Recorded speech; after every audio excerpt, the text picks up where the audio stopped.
Good evening. My name is Amos Kambonde. I'm the manager for marketing services at GIPF. Good afternoon. I'm Owen, Sikanda, head benefit administrator here at GIPF. What is the purpose of a pension fund? Okay. Firstly, let us start by talking about the main issue today here. Today we are going to talk about the purpose of a pension fund. The main purpose of a pension fund, it has two primary purposes. First one is to provide benefits to a member upon retirement. The second primary purpose of a pension fund is to provide support to dependents of a member upon the death of a member. And then only after that, then you can talk about other benefits, such as a pension can be used for funeral, it can be used for when a member resigns, it can also be used when a person gets dismissed, it can also be used when a member gets retrenched. Here we have spoken about the two primary purposes of a pension fund, that is basically for retirement or support in case of a death of a member. Then it's only way it can be used to such things such as funeral, retrenchment, resignation, or dismissal. Maybe my colleague can amplify or continue. Yeah, definitely. The purpose of of a retirement fund is basically meant to provide retirement benefits when members do retire. So there is that provision that is done as GIPF to take care of our members. What is the contribution structure to a pension fund such as GIPF? Yes, for participating employers, members of the fund, they do contribute 7%, and the employer do contribute 16%. So the employer are mandated to ensure that they do collect all these contributions from the members and pay them to the fund before the 7th of each month. Now, these benefits, once they are collected, they are the one that can guarantee that come retirement, come when there is a claim, their benefits are available. So we urge all employers to ensure that their benefits from all the employer and employer contributions, they are always paid on time. How is a pension fund such as GIPF managed? Okay, my colleague here spoke about contribution. When I talk about contribution, we are talking about collecting money from the members. In essence, when a fund such as GIPF collects contribution from the members, there are those that are entrusted with this contribution. Here we are talking about trustees. Therefore, pension funds are managed and governed by trustees. In the case of GIPF, we have 9 trustees, which 6 of the trustees are appointed by the government of Namibia, which is because it represents the civil servant. And then another 3 trustees are appointed by the recognized trade unions. Here we are talking about NAPU, we are talking about NANTU. These are the people that are entrusted to look after the contribution that we collect from the members. What does the Protection of Pension Benefits Act, Section 37A, stipulate? Yes, in terms of Section 37A, this entails more on the deductions which are supposed to be permissible when we talk about deductions to the Pension Fund Act. I must say that the pension fund is very much protected. It is meant for retirement. However, there are a few items that can be deducted from the pension fund in terms of home loan. That can, if a member had a home loan, that can be deducted, and also in terms of collateral, also that can be deducted, and few items which are applicable under Section 37D, which will be the next item.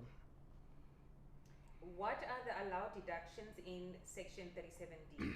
All right, as I mentioned earlier, there are certain deductions under Section 37D, which are approved deductions. This we refer to income tax. If a member is owing income tax, that is allowed to be deducted to the fund, and also insurance premiums is also it's permissible to be deducted. Also, when we talk about maintenance order, if a member is served with the maintenance from the magistrate court, that can be deducted also from GIPF. As well as I indicated, housing collateral, medical aid deductions, all these are permissible to be deducted. But as I said earlier, pension is protected as it's meant for retirement. What are deductions for employers?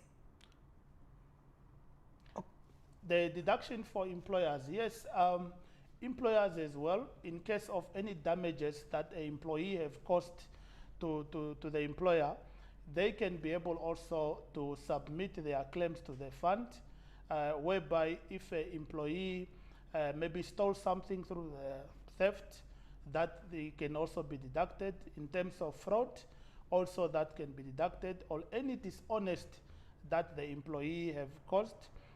And very important is that in these circumstances, the employee must consent, must sign or acknowledge that indeed he caused fraud. Then from there, then it can be deducted. In the absence of the admission, if it's a court order, therefore that will be automatically be deducted. What does the Prohibition of Loans Act, Section 19(5)(b) state? That's basically my colleague has been talking about things that can be deducted from a pension. But as alluded earlier, a pension is meant for retirement. Therefore, the Pension Fund Act prohibits that a pension cannot be reduced, cannot be transferred, cannot be used as IOU, and then you run to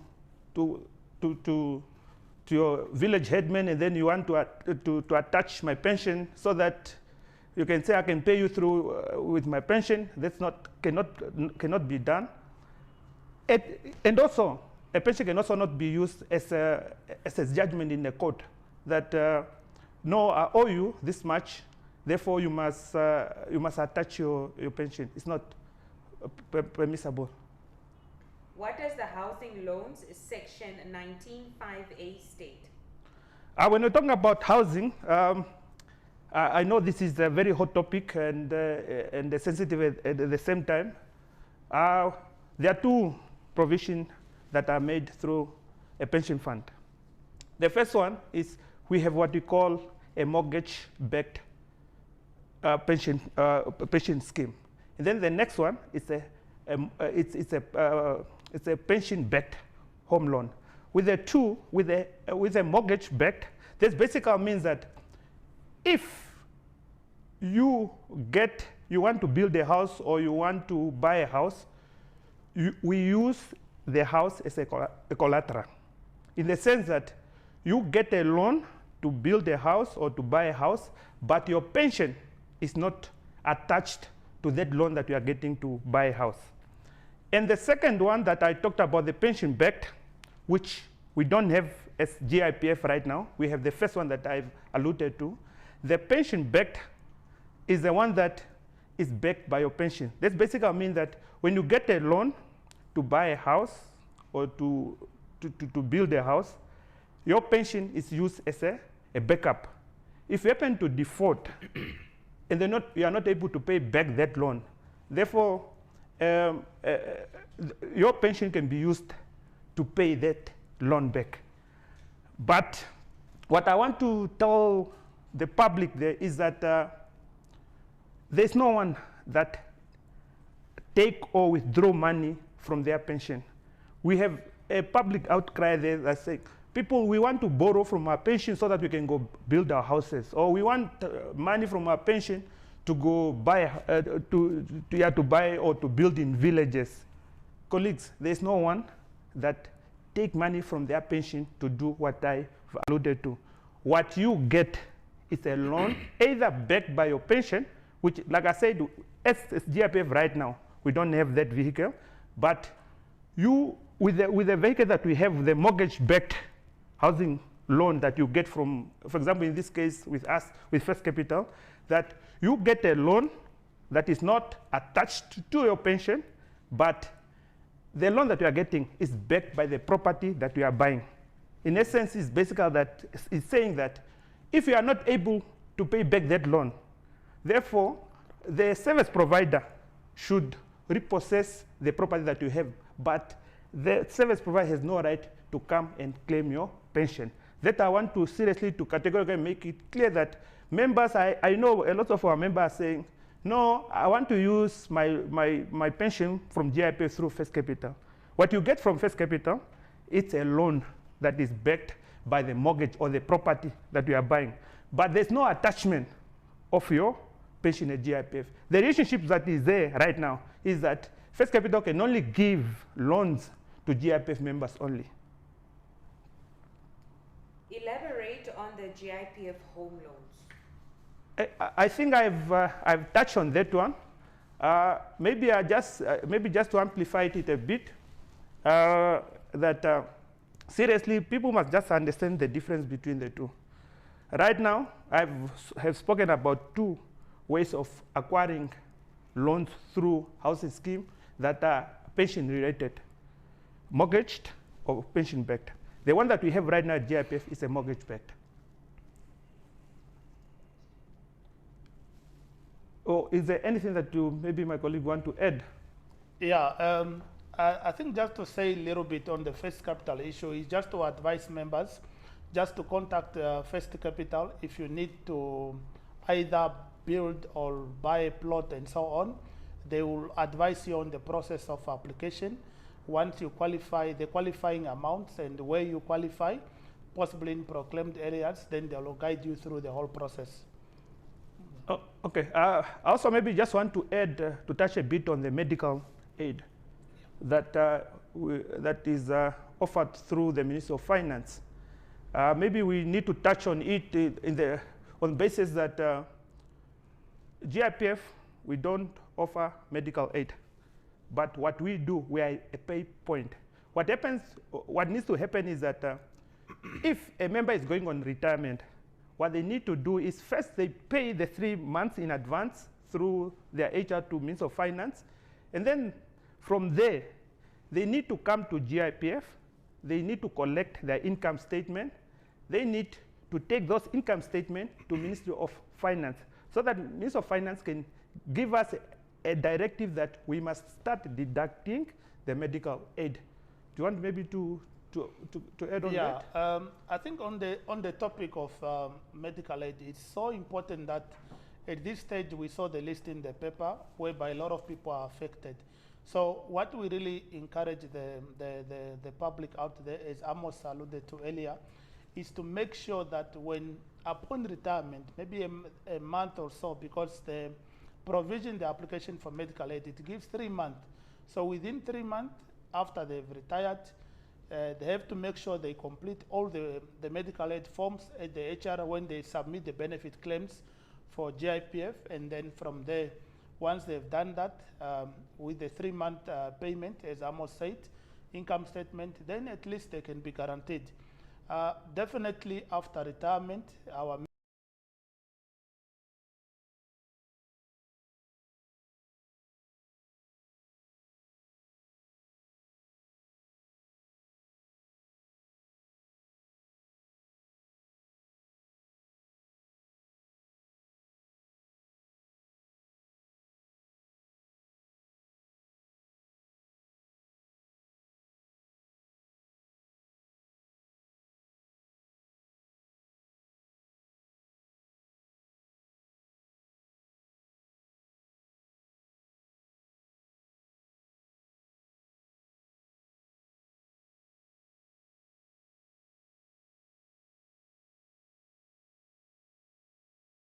pension, you know, the question they always ask the question, can I borrow from my pension? But the last term that is there, the pension, it answers the question already. It's a pension that is meant for what? For retirement. But we have already also alluded to those other deductions that can be made, but getting of loans so that you can go sort out your issues or it's for consumption, those are all prohibited. Yeah, what we encourage the members is to use other investment vehicle in terms of investment policies, or whether it's a 32-day, whether it's unit trust, so that at a particular time, if you need to purchase or you need to sort out a certain problem, so that can be part where you can be able to get this money. But in terms of the pension, as Amos said earlier, upon retirement, you really need funds which you can use just to look after yourself. Now, if this money you have already withdrawn it, or you have already taken much from it, that means at retirement, the possibility of one having nothing is very high. So let's keep our pension so that after retirement, we can enjoy a better life. Yeah, I also just maybe want to add, I remember us conducting one of the interviews at one of the radio stations. A caller alluded to that we are defending much of the law, the act, and all these things. But there's nothing that operates in vacuum. There must be laws, there must be act, there must be policies that we need to follow. If there are no policies, if there is no law, if there are no act, there's no way that we can be a GIPF who we are today, with those assets that we are able to give guaranteed pension to our members. And these are enabled by all these policies and acts that are in place and our rules. Please tell us a little bit about the HR trainings. Yes, HR trainings, these are trainings which are aimed at empowering the HR officers of the participating employer. As GIPF, we feel that the HR people, they are the first-hand people who are there for our members. So they should be able to know the rules of GIPF in terms of the benefit payouts, in terms of admissions, in terms of important records that they need to update on a daily basis, including beneficiary nomination form, which is a challenge now. Most people, they do update the time that they started working until the time that they retire. They might not have completed that. So we are embarking on the HR workshops where we engage all participating employers. We had online workshops, we have face-to-face. So we invite these people so that we can be able to do. There are so many people who might have missed one or two, but simply because there was no that guidance from the HR officers. So we are going to ministries, different employers. Please, when we come to your ministry, please avail your staff so that we can be able to speak to them. Yeah. What is a beneficiary nomination form? Okay, okay. Maybe just before maybe you answer that question, I just want to seriously to encourage members like yourself. You're talking about training of HR people, but we should also. I also want to talk about the member education that we conduct ourselves. He is the responsible to make. He is responsible to make sure that HR people are trained. We are responsible to make sure that our members are educated and are well informed. Therefore, the members out there, if we don't reach out to you, please reach out to us so that we can give you more information. I remember there was an SMS in one of the local newspapers saying that GIPF, you are wasting our money on educating us, give us the money. But we don't want to go that leg of saying we should give you the money so that we should not educate people. We need people to be educated so that they can be able to make better decisions. Because it's going to be too late if you go on retirement and then you don't know what to do with your money. Okay, in terms of beneficiary nomination form, I might say this is a document which members can communicate with the trustees in terms that if a member has passed away. So on the beneficiary nomination form, the member will be able to indicate in writing that when I die or in my absence, these are the people or the beneficiaries that I would like them to benefit from my pension. So this document, it includes people who are legal dependents, people who are factual dependents, as well as your nominees like your sisters and so on. So it's very important that every member completes this, and also very important that you need to keep it up to date in terms of if someone have got a new child, or the member got divorced, or you want to change a nominee, so that you can be able to do. Yeah. Yeah, maybe I should just add on. Yeah, we always, when we engage members, they always say, we always get these questions that my father or my parents or my mother passed on years ago, but we haven't gotten our benefits as yet. These are some of the issues that we as active members now working, we need to put our houses in order, in the sense that we need to regularly update our nomination forms. But now we tend to find out that there are some people that have started working long time ago. They were very young. That was maybe their first job. Then after that, they have never updated their nomination forms. And then in the process, there are lots of changes. They got married, they make kids. Therefore, when you die and then you haven't updated your nomination form, it delays the process of paying. Because now you have kids that are not nominated, you have family members that are not nominated. Therefore, it requires GIPF now to go out and trace these people. The tracing process, it might take longer.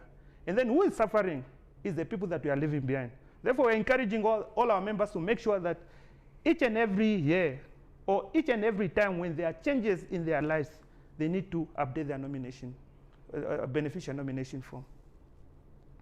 What route have you taken with the member education? How do you select where you go? Okay, basically we have different types of member education. We have what we call road shows, where we select we are going to this region. With those ones that, if we say we are going to those regions, we do them on a rotational basis. Apart from that, we have regional offices that are countrywide.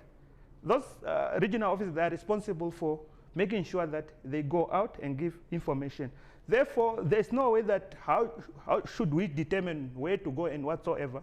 It's all about the demand, and then also the way how we plan our things, that we have been going to this ministry, now we need to divert our attention to the next ministry, and so forth and so forth. But members, we always encourage our members to come to us and then say, no, we want us to get information about the rules or about our benefits. We are more than willing to do that on each and every day. What platforms can they use to get hold of you when you're saying come to us? Oh, okay. The first one is we are all over. Even now we are live.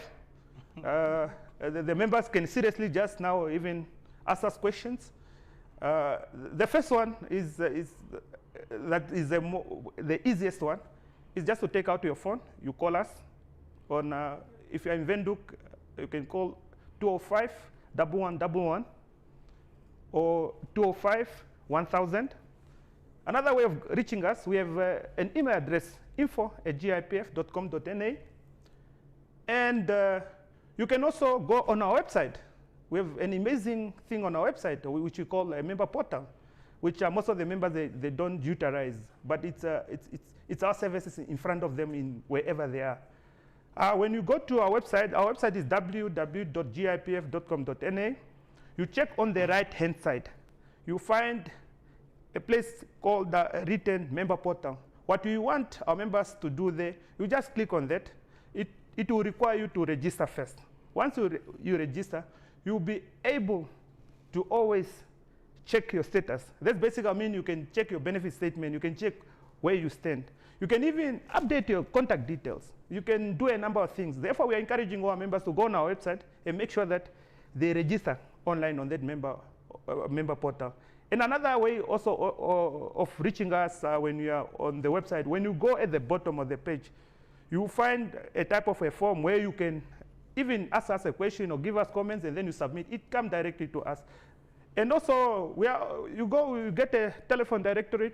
All our regional offices are there with their telephone numbers. Members can always seriously just, if they're in Oshakati and then they want to call the Oshakati office, they just check Oshakati GIPF and then they can get the number and then they call. Okay, we have a question from Apehe. She's asking, where do you get a nomination form? Okay, Apehe, we got your question. Beneficiary nomination form. There are two ways how you can get it, either from your HR office, at your employer, at your ministry. You can just visit them. They always have a lot of forms. If they cannot assist you, you can still come directly to GIPF. we will be able to give you the form. You can complete the form, but upon completion of the form, you need to submit that to your employer. So the forms are 100% available at the office or at the HR office. Yeah, just to amplify that also, most of the forms, they're also on the website. People have to they don't have to drive or waste their money to go to our regional offices or to come to the head office. Everything is just in front of them. We do buy these expensive phones, we call them smartphones. As long as you have the internet, you can always go to our website, then access all the information there. We're in a process of upgrading to make it an interactive website. That's in a process. If you go there and then things are not, just see that we are busy maintaining or upgrading that whole website, so that we want it seriously to interact with our members on the real time. Yeah. Or even sending an email on info@GIPF. There's a team of client services that does respond urgently to those emails. They can be able to email you the form. Please just give us some information regarding the verification process currently. The verification process currently, due to the pandemic that we were in, currently now it's suspended due to the health hazards on that with the COVID-19. It's suspended for now, and the monthly pension will not be suspended for now. It's automated. No one will be put aside that will not get his or her benefit. But as soon as the system is back, we'll come on all the platforms. We'll announce when people can come, or the activities of verification when it will resume. So we'll definitely announce on all the media when people will start with the verification. But at this stage, it's still suspended. Will I still get my pension benefits? Yes, definitely. As I said, the pension benefit will not stop any monthly pension. People, they can rest assured they'll enjoy Christmas this festive season. We will not stop their money until such time that we announce. And when upon announcement, we will give them reasonable time so that everyone can be registered. So we will not start by first stopping the monthly pension. We will do the registration, the enrollment. Once everyone, we are happy that we have served all our members, and then we can start with the verification. Okay, you touched on enrollment. Sometimes people complain and say that they're not on the system. What happens then? Okay, I think there are two. Enrollment? There's, I think the enrollment is referring, that's for pensioners or people that get monthly. Monthly, yes. Yeah, but maybe the question is based on the people that we cannot find on our system. Yeah. That's basically people are not admitted. If there's a member out there that is not on our system, we encourage those members to go to their HR. They need to go there and submit their documents. They need to sign the assumption of duty form. Their HR, their personnel officers, they must send us those forms, or the assumption of duty form, to us, so that we can register those members on our systems. Yeah, maybe just to add more, as a fund, our intervention to that, we draw up monthly reports of people who are not admitted to the fund, and then we send this to the employer, we engage them, so where we can outline, we have these people who are contributing to the fund. We are not denying the contribution, we are receiving them, but however, this contribution, it's on particular members, so we do not know whether these people are eligible. So as Amos said, the first thing to do is to contact your HR office. They should be, in terms of the law, you should be admitted to GIPF within the first 3 months of employment. So you should be already registered with GIPF. But unfortunately, due to unforeseen, some members end up not being registered. So visit your HR office, tell them you visited GIPF, you were told that you are not registered yet, and then they should be able to complete the admission form, your first pay slip, your ID, then they'll send it to us. Once it's with us, then definitely we'll admit you, and you will create a membership number for you. Yeah. Just to add on that, I just want to put it to the members that it's a member's responsibility to make sure that they check if they are on our system, if they are admitted. Therefore, we are encouraging all the members to make sure that they can just send us an email for us to send them their benefit statement, or they can call us so that they verify if they are on the system. Because it also has some problems. If you are not admitted, and then you pass on, therefore we start the whole process again of admitting you. In the process, if you pass on, and then your family, your people, your dependents are suffering there. Therefore, we encourage, like I said, as long as we are very active as now, please make sure that your house is in order.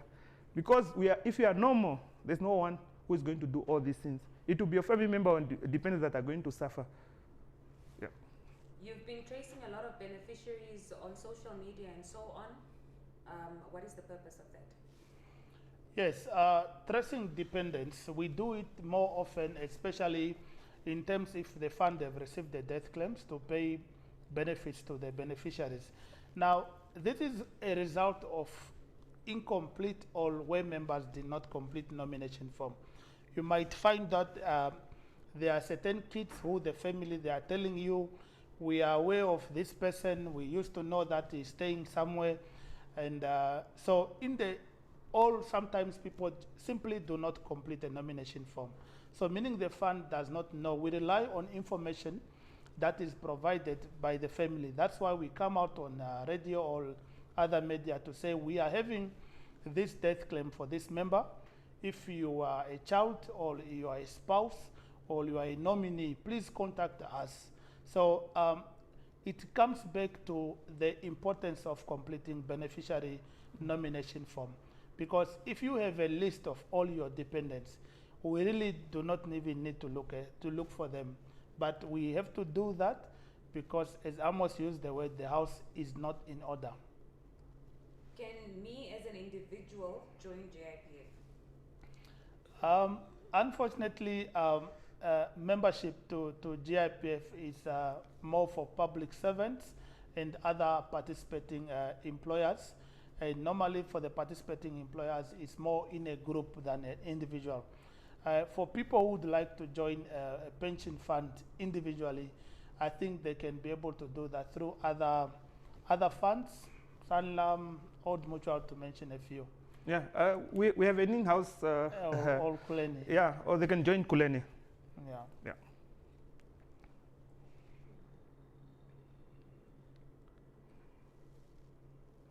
Yeah, while we are just there, I would just like to add that it's important for members to ensure that their member records are in order. When we talk about member records, we refer to the admission date. When did you start working? So you need to make sure that date is very correct, because all calculations that we do upon your benefits is linked to that. Your identity number, you need to make sure it's correct. You cannot say at admission you were born this year, on your ID it's something else. Another thing is that your marital status is very important. If you are single, it should be that clear. If you are married, make sure you provide us with your marriage certificate. And also very important is your final salary, so that your notch and everything, because all these things that I mentioned, they are so important. They are the factors that we use in our formulas. We know that GIPF is a DB. Please just elaborate on that. What is the DB fund? Okay. A DB, maybe some people might not know what is a DB stand for. It stands for a defined benefit fund. What does that mean? That basically means that GIPF as a DB fund, it offers the guaranteed benefits to its members. That basically means that regardless of how the markets perform, the members' benefits are intact, they are guaranteed. And maybe you want to add more? Yes, definitely. The members' benefits are guaranteed by formula. I had a question that was yesterday here where a certain participating employer wants to contribute more. So that only applies to a DC, which is a defined contribution, whereby what you put is what you get. In a DC fund, it's if markets are down, whatever you have put in, it also goes down according to the market. But the good thing with GIPF as a defined benefit, your benefits are guaranteed, and Yeah, so all benefit people can be rest assured. Whatever happens on the market, come retirement, your benefits will be able to receive them. Yeah. And the nice thing also about a defined benefit fund is that we are able to tell you at retirement, this is how much you're going to get. But with the other, with other funds, you are not able to tell a member how much that member is going to get at retirement. But with us, with a defined benefit fund, we're able to do that. Definitely. Okay, as we wrap up, where are the GIPF offices nationwide? We have about 12 active offices as we speak. The first one is there, the head office in Windhoek. We have one at B1 City. That's basically B1 City is in Katutura, between Katutura and Komasdal. We were targeting our members not to walk long distances to the head office, but we wanted people from Katutura or from Komasdal to go to B1 City. B1 City is opposite Katutura Hospital. Therefore, we have seen that our members, they don't utilize that office. But we're seriously encouraging our members to go to B1 City. It's always nice and quiet. You can get all the attention that we can get from GIPF. Apart from that, we are in Swakop, we are in Ketmans, we are in Gobabis, we are in Ochivarongo, we are in Katima, we are in Rundu, we are in Ondagwa, in Oshakati, Outapi, and then we are in a process also of opening other offices. People in Opuo, you should very soon you'll start smiling because we are going to open an office there very soon. People in Grootfontein, they also very soon they'll be smiling because we are going to open an office there. Kurenkuru, maybe they have seen already the branding and everything in that town. Soon we'll be there also. Unless I have forgotten another office, but I have covered all of them. Covered all. Yeah. Any other business? Yeah, seriously, what we just want to encourage our members to make sure that they understand and they are very knowledgeable about the rules of the fund, because we believe in that a knowledgeable member is a very powerful member that will be able to decide and to make proper decisions regarding their retirement benefits. Yes, lastly from my side is just to urge the member to ensure that they need to understand that the pension fund is meant for retirement. If there is anything that they would like to do during when they are still working, there are many ways how people can be able to raise funds as an investment vehicle and so on. Lastly, I would like to urge on the importance of the beneficiary nomination forms. Please complete, submit to your HR office so that we do not really need to go start looking for your beneficiaries. Make sure your member records are always correct. Admission date, ID numbers, and all that. So make sure you are ready. If something happens to you today, you must be confident that your records are 100% correct. Yeah, maybe last thing from my side is that, like I alluded to earlier, is that we are all over.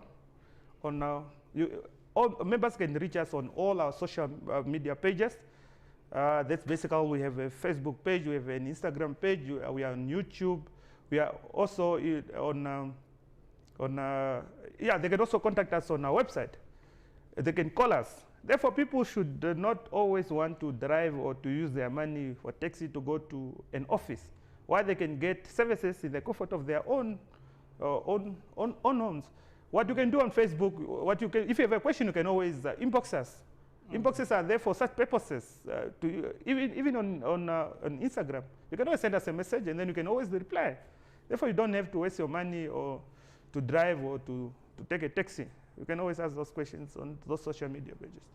Janet just joined the conversation. He's asking, why are we not allowed to use the portion of our funds when we are in a financial crisis? Yeah, again, we are going back to the main topic that we are discussing today, which is the purpose of a pension fund. And as I alluded to, there are two primary main purposes of a pension fund. It's meant for retirement, and it's also meant to support the dependents of a member upon the death of a member. Then it's only after that that a pension can also be used for other benefits such as funeral, designation, dismissal, or retrenched. Those are the only way you can get access to your pension. But borrowing, getting a loan, is prohibited. The only loan that you can get it's basically for housing purposes, as alluded to earlier.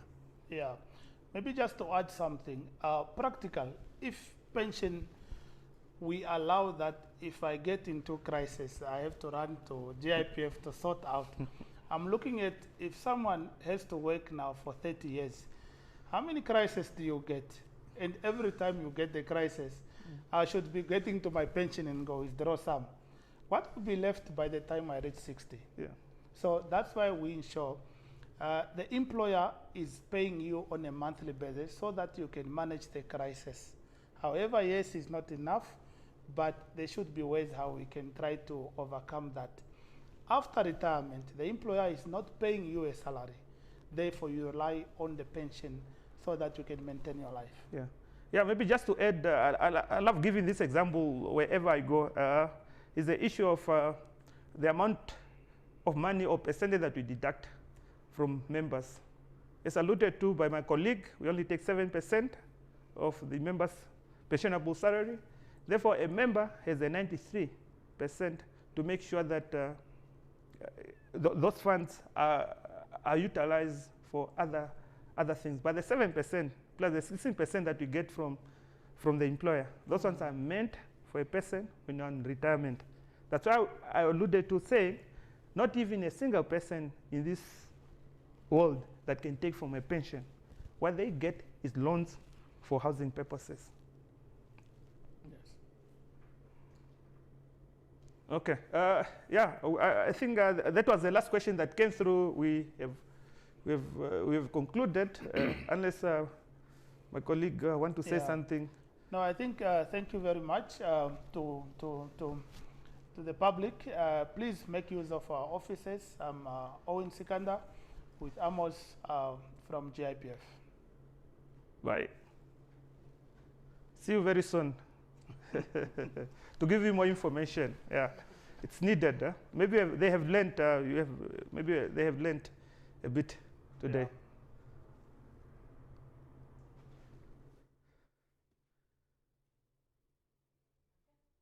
You done?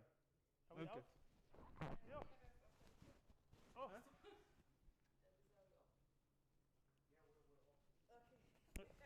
I don't want to hear that part.